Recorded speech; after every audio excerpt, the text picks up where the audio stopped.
Boone County Health Department wants to better understand how poverty impacts families around the state line. Health Department leaders say poverty is more than just a money issue, it can impact health. WIFR's Miriam Niesmeyer talks with people at the meeting for experts to better understand the food and health needs in Boone County. Miriam? Yes, nearly 1 in 10 people in Boone County face food insecurity, including more than 1,000 children. Wednesday's community session in Belvedere gave residents the chance to share how those challenges impact their lives and well-being.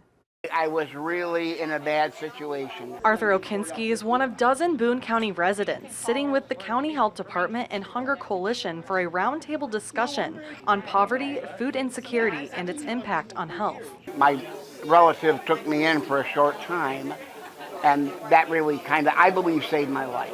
Okinski says his biggest challenge came in 2019 when he was evicted from his home. He was able to get back on his feet. Boone County Health Department's Amanda Males says families under constant financial stress are more likely to face chronic health conditions. Many of our community members are facing every day, and so it is the Boone County Health Department and the Boone County Hunger Coalition's mission to try to fill in some of those gaps. Dennis Jensen faces food insecurity but makes it his mission to help other neighbors who also experience hunger. And I'll go to those 2 pantry boxes, and if there's food in there that I know that the people in Pearl Place, which is where I live, might be able to use that couldn't get out to get to the pantry boxes.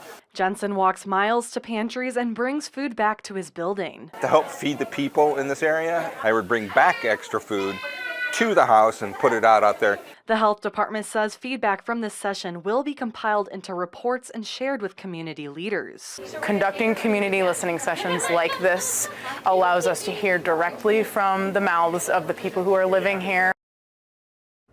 Mail says the voices heard tonight will also be built into strategic planning and grant applications to help shape future programs.